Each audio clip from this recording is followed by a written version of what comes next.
Well, that's our new trifecta opening, and you may have noticed that I'm preceded by George Clooney, and many of you, of course, couldn't tell that the frame had changed. Over the years, I've trained myself to observe media manipulation, how narratives are constructed that basically tell people what and how to think. Now, pretty much all of the destruction of this country that we've seen over the last 40 years has come not from politicians, but rather politicians operating in the wake of media narratives that give them power and especially cover. Now, the left has scores of geniuses in media manipulation. We only had two. One of them is gone now. That one was Andrew Breitbart, obviously. And the other authentic media genius, I think, is James O'Keefe. Because James O'Keefe has the genius-level ability to construct a perfect narrative. Now, case in point, Attorney General Eric Holder doesn't think voter fraud is much of an issue in American politics because voter fraud has always aided his and his master's ideology, so it doesn't get enforced in the way that any irregularities that harmed them would. So, James O'Keefe decided to do something about that. So let's bring in my good friends and regular trifecta stalwarts, Scott Ott and Steve Green, to watch the fun. Gents, we have an Attorney General that says that voter fraud isn't much of a problem, so let's watch what O'Keefe and his Project Veritas, that would be the Truth Project for those of us rusty in our Latin, well, let's see what they decided to do about that. Hello. Do you have an Eric Holder? I do. Northwest, that's the address. Okay. Last name? Please sign the name there. I actually forgot my ID. You don't need it, it's all right. I left it in the car. As long as you're in here, you're on our list, and that's who you say you are. Okay. I would feel more comfortable if I just had my IDs. All right, if I go get it in the Sure, go car. back. I'll be back faster than you can say furious. We're not going anywhere. I'll be back faster than you can say furious. I should point out, by the way, that guy was a poll worker. It's not his fault. He doesn't set policy. He just is doing what he's been told to do, and what he's been told to do is not check for IDs. So, Scotty, a guy goes into a polling booth and is about to take Eric Holder's ballot. Do you think that voter fraud is a problem in this country? And do you think that this particular episode might have gotten Eric Holder's attention at long last? Well, in answer to the first question, it's hard to tell if voter fraud is a problem because we don't, unless we go in and do something like this, we don't hear news about it. We don't, nobody's unearthing it. There is a project in Texas where they were going through the voter rolls and trying to find places where you had like 25 Democrats living in a two-bedroom apartment or something like that. But in general, we don't hear much word about it. And frankly, in this situation, if the real Eric Holder had gone in to vote after the fake Eric Holder had cast his ballot, he would have been given a provisional ballot because they would have said, Mr. Holder, you've already been in today. And so you would have wound up with only one vote. The danger comes is if the real Eric Holder doesn't show up, because then that guy has cast a ballot on behalf of somebody else, and that guy may be from another precinct where he's already voted and maybe another precinct where he's already voted.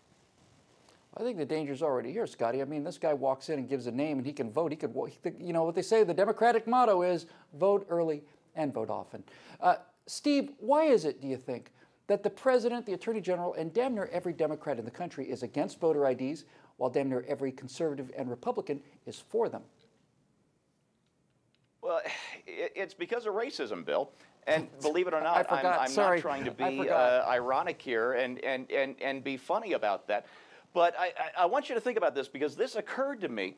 This morning when I watched this video for the second time. It's not racism the way you think it is. What we witnessed was a white man being offered the ballot of a black man, and the Democrats think that kind of thing is acceptable. There's a reason. Powerful, mostly white, rich liberals have been stealing the vote of black Americans for decades now.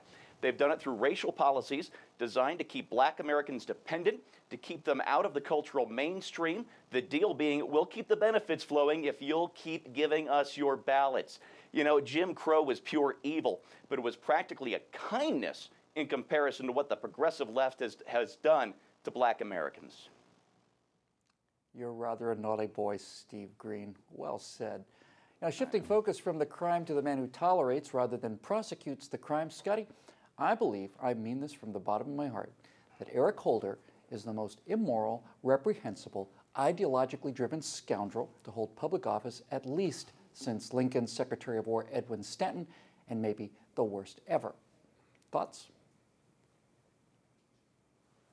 Well, I guess in the last couple of years since I first started running for office, I've spent a lot of time with politicians. And so I don't think, because of that, and I've seen dozens of politicians now up close, I don't think that I can grant Eric Holder the kind of distinction that you would like to grant him, just because I've seen so many people like that. However, yeah, I mean, there's a great concern when we get to the point in our country where we elevate these people to such positions, the people who seem to have no qualms about saying one thing and doing something else, about doing things behind people's back, about, you know, almost every aspect of what President Obama says he stands for, he counters in his actual policy and his appointments of people to office. There you go. Well, Steve, you know, when the man responsible for upholding the law upholds only the laws he chooses to uphold, what does that do to a republic of what are supposed to be free, self-governing people? Self-governing?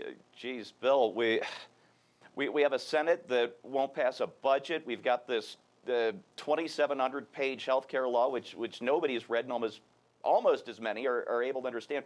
The EPA is making up its own rules about what it can regulate. We have an out-of-control Federal Reserve that's buying up trillions of dollars worth of treasuries that nobody else is willing to buy in order to prop up spending that's so out of control. Our elected representatives can't even alter it. That's what a continuing resolution is. We left self-governance behind a while back. I hope it's not too late to turn around and pick it back up. That's a great point, pal. As for me, I just have one thing to say about voter fraud. Liberal judges and pundits squawk about how they see voter suppression as a greater problem than voter fraud. In other words, everyone should get their vote, whether it's a legal vote or not. But voter fraud is voter suppression, because every time someone votes illegally, they are stealing the vote from someone who opposes their position and does so legally. Now, what if this guy had actually used Eric Holder's ballot, and that one vote meant the overturning of a gun control law, let's say, that Holder loves to champion? How would he feel about voter fraud then, I wonder? And beyond that, when laws are only for law-abiding citizens and anyone else can do whatever they damn well want, well, then obeying the law becomes something that only chumps do. And you are not going to like the world where breaking the law with impunity is the smart play. But you may get your chance to see it, and sooner rather than later, if we don't do something about these elected criminals. For the entire Trifecta team, I'm Bill Whittle.